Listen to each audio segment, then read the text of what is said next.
సార్వత్రిక ఎన్నికల కోసం నోటిఫికేషన్ విడుదలైనటువంటి నేపథ్యంలో ఆంధ్రప్రదేశ్లో మోదీ గారు 4 సభల్లో పాల్గొనబోతున్నారు. అందులో కడప కూడా ఉంది. కడపలో మోదీ గారు వైఎస్ వివేకానందరెడ్డి హత్య గురించి మాట్లాడే అవకాశం ఉంది. సో అది భావించినటువంటి జగన్మోహన్ రెడ్డి అలాగే అవినాష్ రెడ్డిలో భయం మొదలైంది అంటూ ఒక వార్త సోషల్ మీడియా వేదికగా చక్కర్లు కొడుతున్నటువంటి నేపథ్యంలో ఈ అంశానికి సంబంధించి మనతో మాట్లాడేందుకు ప్రముఖ సీనియర్ జర్నలిస్ట్ దుర్గాకుమార్ గారు మనతో ఉన్నారు. సార్తో మాట్లాడదు. Sir hi sir. నమస్కారం కృష్ణ గారు, మన వీక్షకులు కూడా. సార్ నోటిఫికేషన్ వచ్చేసింది ఎన్నికలకి.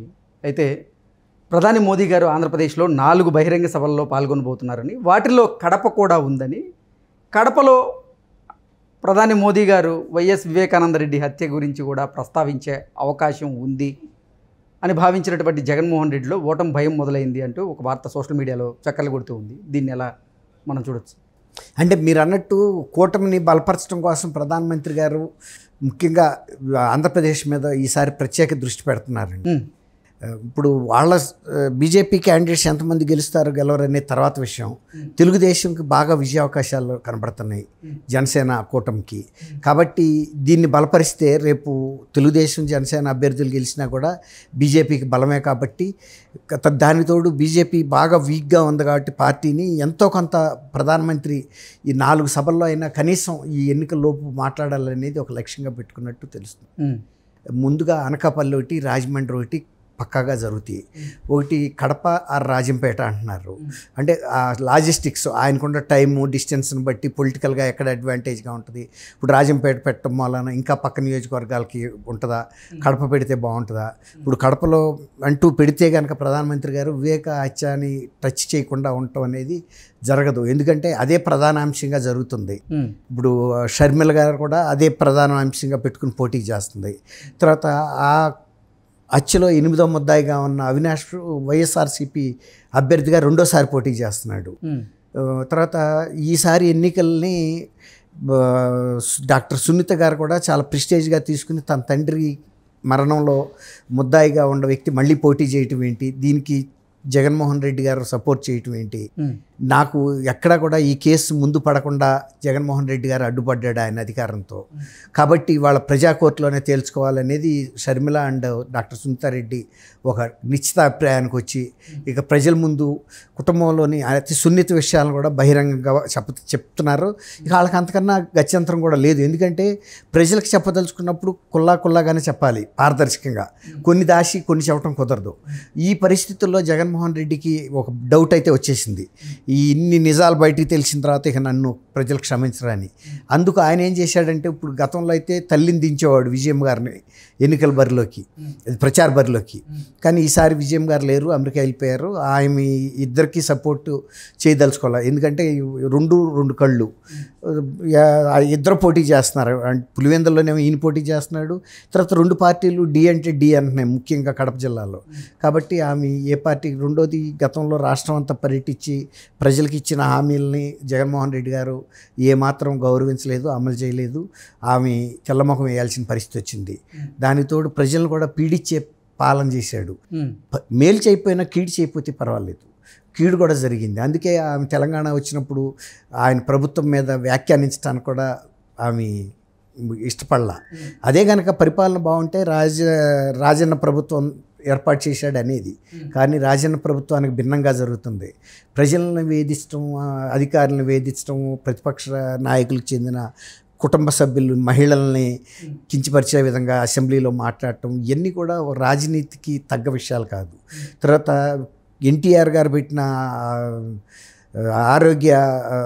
వైద్య ఆరోగ్య యూనివర్సిటీ పేరుని మార్చడం, వైద్య విశ్వవిద్యాలయం పేరుని, ఇవన్నీ కూడా ఆమె కూడా మింగలేని విషయాలే.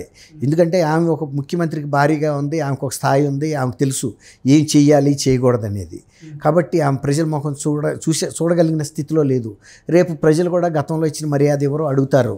గతంలో నువ్వు ఇచ్చిన హామీలు ఏమి నెరవేరలేదు, మళ్ళీ ఎందుకు వచ్చావని ఒక పలసటి మాటలు అయితే పడాల్సి వస్తుంది. తర్వాత ఆమెనే గౌరవ అధ్యక్షురాలుగా ఒక అన్సెరమోనియస్గా, అంటే పద్ధతి లేకుండా కూడా నిష్కర్షగా దించేశాడు. అది ప్రజలందరూ బాధపడ్డారు. ఎందుకంటే ప్రజలు అందరూ ఓన్ చేసుకున్నారు విజయం అని. ఒక పెద్ద మనిషి రాజశేఖర రెడ్డి గారి భార్య ఎప్పుడు కూడా వివాదాల్లో లేదు, మన ఇంటి ఆడబడుచు అన్నంత ప్రేమగా చూశారు. కానీ ఈయనకి తల్లి మీద ప్రేమ లేదు, ప్రజలు ఇంతమంది అభిమానిస్తున్నారు నా తల్లిని, అందుకోసమైనా గౌరవాధ్యక్షురాలుగా కొనసాగించాలనే అది లేదు ఆయనలో ఆలోచన. ఈ విధంగా అన్ని వర్గాల ప్రజల అభిమానాన్ని కోల్పోయాడు. ఇప్పుడు మోడీ గారు ఇదే అదునుగా తీసుకుని బ్రహ్మాండమైన ఊపు ఉంది కాబట్టి తను 4 బహిరంగ సభల్లో ఆంధ్రప్రదేశ్లో ప్రసంగించి ప్రజాభిమానాన్ని కూడగట్టుకోవాలి. ముఖ్యంగా కడపలో జగన్మోహన్ రెడ్డి విషయాన్ని కూడా ఇప్పుడు ఈ ఇద్దరు ఆడపడి పిల్లలు మాట్లాడుతున్నారు కదా అదే అంశం గురించి, దాని మీద ఒక విధానపరమైన ప్రకటన కూడా చేయొచ్చు కూడా. అంటే అసలు ఎందుకు ఇలా జరిగింది ఏంటి అనేది కూడా, ఎవరు అడ్డం పడ్డారని కూడా ఆయన ఒకవేళ కనుక అదే పేరు చెప్పాల్సి వస్తే జగన్మోహన్ రెడ్డి గారి పేరే చెప్పాల్సి వస్తుంది. ఆయన అధికారాన్ని ఉపయోగించి చేశాడు, కొన్ని పరిస్థితులలో మేము కూడా మరి ఏం చేయలేని అన్నట్టుగా ఆయన తప్పుకోవచ్చు అక్కడ. కానీ జగన్మోహన్ రెడ్డి అయితే నిందపడాలి. ఎందుకంటే చంపింది ఆయనే, చంపించి కేసుకి అడ్డం పడ్డాడని ఇప్పుడు షర్మిల గారును సునీతారెడ్డి చెప్పిన విషయాల్ని మోడీ గారు కూడా బలపరిచినట్టు అవుద్ది కదా, కరెక్టేనండి. అడ్డం పడిన వ్యక్తి ఆయనే అని. అందువల్ల సహజంగా ఆయనకి ఒక భయం అయితే ఏర్పడింది. దీనికి తోడు ఈ 4 కాకుండా చంద్రబాబు నాయుడు గారు, పవన్ కళ్యాణ్ గారు కూడా కొన్ని ఇతర ప్రదేశాల్లో మీటింగులు పెట్టి విస్తృతంగా వీళ్ళిద్దరు కూడా ప్రచారం చేయడానికి ఏర్పాట్లు చేసుకున్నారు. 19వ తేదీనేమో ఆలూరు అండ్ రాయదుర్గంలో మీటింగుల్లో ఇద్దరు పార్టిసిపేట్ చేస్తారు. ఒకవేళ కనుక ఏదన్నా కారణాల రీత్యా పవన్ కళ్యాణ్ గారికి టైం కుదరపోయినా చంద్రబాబు నాయుడు గారు తప్పకుండా పార్టిసిపేట్ చేస్తాడు. 95%, 98% పవన్ కళ్యాణ్ గారు. అట్లాగే 20వ తారీఖున గూడూరు, సర్వేపల్లి, సత్యవీడు వీటిలో ప్రజాగళం మీటింగులు ఏర్పాటు చేసుకున్నారు వీళ్ళు. తర్వాత 24వ తారీఖున రాజంపేట, రైల్వే కోడూరు, ఇట్లా ఒక వీళ్ళు ప్రాంతీయ సమావేశాలు వీళ్ళు ఏర్పాటు చేసుకున్నారు. ఒక 4 ప్రధానమంత్రి గారు, 4 కాకపోయినా 3 అయితే పక్కాగా అనేది తేలిపోయింది. ఇక 4వది ఎక్కడనేదే పాయింట్. ఇక కాబట్టి ఈ ఎఫర్ట్ ప్రధానమంత్రి చేసేది ఈ కూటమికి బలపరుస్తుంది.